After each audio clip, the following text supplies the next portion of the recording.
श्री स्वामी समर्थ जय जय स्वामी समर्थ स्वामींचं नाव घेऊन मी आजच्या ह्या नवीन व्हिडिओला सुरुवात करते। यंदा मार्गशीर्ष महिना हा 21 नोव्हेंबर पासून सुरू होणार आहे। या महिन्यात 4 मार्गशीर्ष गुरुवार साजरे केले जाणार आहेत। पहिला मार्गशीर्ष गुरुवारचं व्रत हे 27 नोव्हेंबर रोजी असेल। दुसरा मार्गशीर्षचा गुरुवार हा 4 डिसेंबरला तर तिसरा गुरुवार हा 11 डिसेंबरला असणार आहे। तसेच चौथा गुरुवार हा 18 डिसेंबरला असणार आहे। या 4 गुरुवारी मार्गशीर्ष गुरुवारचे व्रत हे करावे।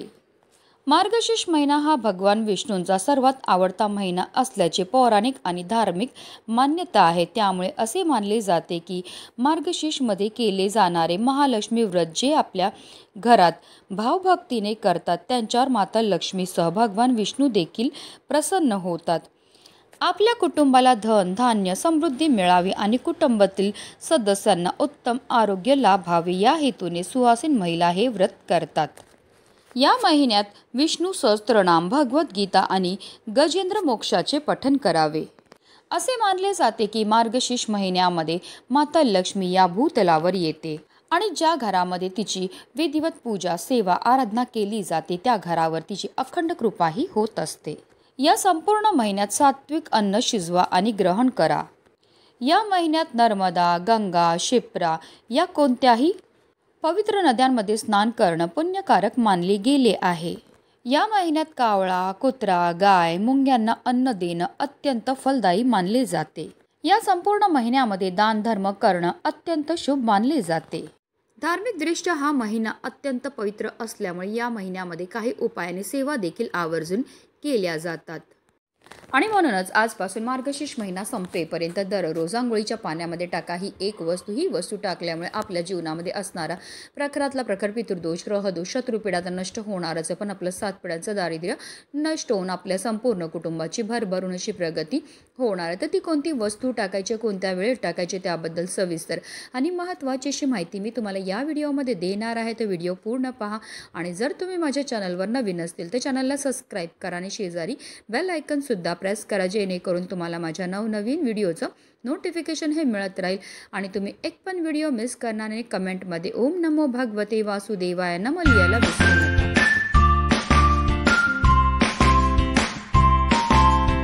हिंदू धर्मात मार्गशीर्ष महिन्याला अनन्यसाधारण असं महत्त्व आहे आणि मार्गशीर्ष महिन्यामध्ये येणाऱ्या गुरुवाराला विशेष महत्त्व हे दिलं जातं। मार्गशीर्ष गुरुवारचं व्रत हे सूर्योदयापासून ते सूर्यास्तापर्यंत पाळलं जाणारं व्रत आहे। असे मानले जाते की मार्गशीर्ष गुरुवारचं व्रत केल्याने तसेच माता लक्ष्मी आणि श्रीहरी विष्णूंची पूजा केल्याने आपल्याला लक्ष्मी नारायणाची कृपा आशीर्वाद प्राप्त होतात आणि माता लक्ष्मीच्या कृपेने आपल्याला धन सुख समृद्धी ऐश्वर्याची प्राप्ती होते। संपूर्ण मार्गशीर्ष महिन्यामध्ये आपल्याला सकाळी लवकर उठून गंगा नदीमध्ये स्नान करायचे किंवा घरच्या घरी आंघोळीच्या पाण्यामध्ये गंगाजल टाकून स्नान हे करायचं आहे। त्यानंतर आपल्याला संपूर्ण मार्गशीर्ष महिन्यामध्ये सूर्यदेवांना आवर्जून जल अर्पण करायचे। जल अर्पण करताना आपल्याला ओम सूर्यदेवाय नमः ओम आदित्याय नमः या मंत्राचा जप हा करायचा। असं केल्यामुळे संपूर्ण दिवसभर आपल्या शरीरामध्ये सकारात्मकता राहते। मार्गशीर्ष महिन्यामध्ये विष्णू सहस्त्रनाम भगवद्गीता आणि गजेंद्र मोक्षाचे पठण करावे यामुळे आपले पितृ आपल्यावर प्रसन्न होतात। या काळामध्ये श्रीहरी विष्णू श्रीकृष्ण आणि देवी लक्ष्मीची पूजा करणे शुभ मानले जाते। स्नान करून पितृतर्पण आणि पितृपूजन तसेच ब्राह्मणांना भोजन करावे। ज्यांना गंगा घाटावर पितृतर्पण करणे शक्य नसेल त्याने घरच्या घरी शुद्ध गाईच्या तुपाचा दिवा लावून आणि घरी पुजाऱ्याला बोलवून पितृतर्पण करू शकतात। यावेळेस ब्राह्मणांना दक्षिणा तसेच वस्त्र आणि अन्न दान करावे। या काळात उबदार कपडे तसेच ब्लँकेटचे दान करावे। मार्गशीर्ष महिन्यामध्ये तुळशीच्या झाडाजवळ नियमित दिवा लावावा यामुळे देवी लक्ष्मी प्रसन्न होते आणि आशीर्वाद देते। या महिन्यात विशेषतः एकादशी आणि पौर्णिमेला गीतेचे पठण केल्याने ज्ञान आणि मोक्षाची प्राप्ती होते।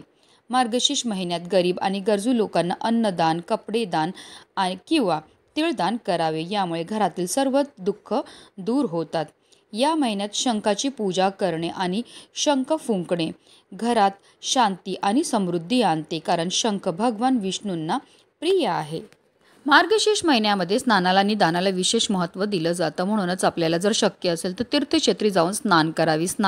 जर तुम्हाला तीर्थक्षेत्री जाऊन स्नान करणं शक्य नसेल तर घरच्या घरी अंघोळीच्या पाण्यामध्ये आपल्याला या काही वस्तू टाकायच्यात आणि आपल्याला स्नान करायची. ही स्नान केल्यामुळे आपल्याला तीर्थक्षेत्री स्नान केल्याचं पुण्य हे प्राप्त होणार आहे. याकरता आपल्याला मार्गशीर्ष महिन्यामध्ये दररोज सकाळी लवकर उठायचं आहे आणि अंघोळीला पाणी काढायचं. तर तुम्ही थंड किंवा गरम कोणतंही पाणी घेऊ शकतात. आणि या पाण्यामध्ये सगळ्यात पहिली वस्तू जी आपल्याला टाकायचं ते म्हणजे गंगाजल. गंगाजल टाकून स्नान केल्यामुळे आपल्याला तीर्थक्षेत्री स्नान केल्याचं पुण्य तर प्राप्त होणारच आहे, पण आपल्याकडनं झालेल्या कळत नकळत पापांपासून सुद्धा आपल्याला मुक्तताही मिळणार आहे.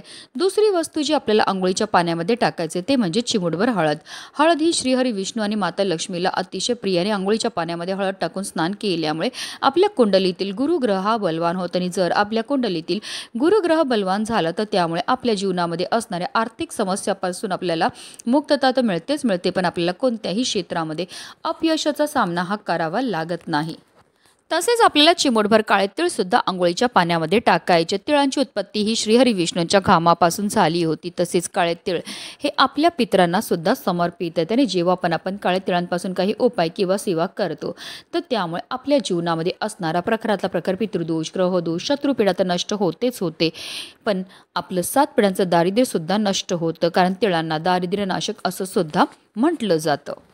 तसेच आपल्याला चमचाभर गाईचं कच्चं दूध सुद्धा अंघोळीच्या पाण्यामध्ये टाकायचं आहे. अंघोळीच्या पाण्यामध्ये दूध टाकून स्नान केल्यामुळे आपल्या कुंडलीतील चंद्र बलवान होतो. चंद्र हा मनाचा कारक मानला जातो आणि जर आपल्या कुंडलीतील चंद्र बलवान झाला तर त्यामुळे आपल्या जीवनामध्ये असणाऱ्या शारीरिक तसेच मानसिक त्रासापासून आपल्याला मुक्तताही मिळत असते. तसेच आपल्याला चिमूटभर खडेमीठ सुद्धा आवर्जून अंघोळीच्या पाण्यामध्ये टाकायचं. अंघोळीच्या पाण्यामध्ये खडेमीठ टाकून स्नान केल्यामुळे आपल्यामध्ये असणारी जेवढी पण नकारात्मकता, एडापिडा, नजरबाधा दूर होण्यामध्ये मदत ही मिळत असते. तसेच माता लक्ष्मीची सुद्धा आपल्यावर कृपाही होत असते, कारण मिठाला लक्ष्मीकारक असं सुद्धा म्हटलं जातं.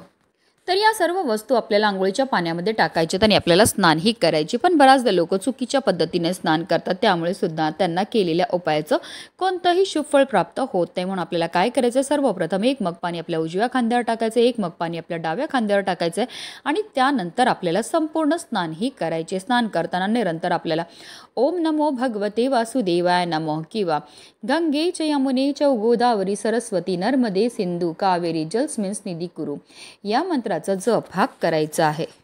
या मंत्राचा अर्थ असा होतो, गंगा, यमुना, गोदावरी, सरस्वती, नर्मदा, सिंधू, कावेरी या सर्व पवित्र नद्यांचं जल या पाण्यामध्ये समाविष्ट झालेलं आहे आणि या पवित्र पाण्याने मी स्नानही करत आहे. जेव्हा अंघोळीच्या पाण्यामध्ये आपण या सर्व वस्तू टाकतो त्याचबरोबर मंत्राचा जप करतो, त्यामुळे आपल्या तनाबरोबर आपल्या मनाची सुद्धा शुद्धीही होत असते आणि पवित्र तनाने, पवित्र मनाने केलेल्या प्रत्येक कार्यामध्ये आपल्याला 100 पटीने पुण्यफळ हे प्राप्त होत असतं. अतिशय प्रभावी असा हा उपाय केल्यामुळे आपल्या जीवनामध्ये असणारा प्रखरातला प्रखर पितृदोष, ग्रहदोष, शत्रुपीडा तर नष्ट होणारच आहे, पण आपलं 7 पिढ्यांचं दारिद्र्य नष्ट होऊन आपल्या संपूर्ण कुटुंबाची भरभरून अशी प्रगती होणार आहे. म्हणूनच व्हिडिओ जास्तीत जास्त लोकांपर्यंत शेअर करा, जेणेकरून प्रत्येकाच्या आयुष्याचं कल्याण हो हीच मनामध्ये इच्छा. श्री स्वामी समर्थ. जय जय स्वामी समर्थ.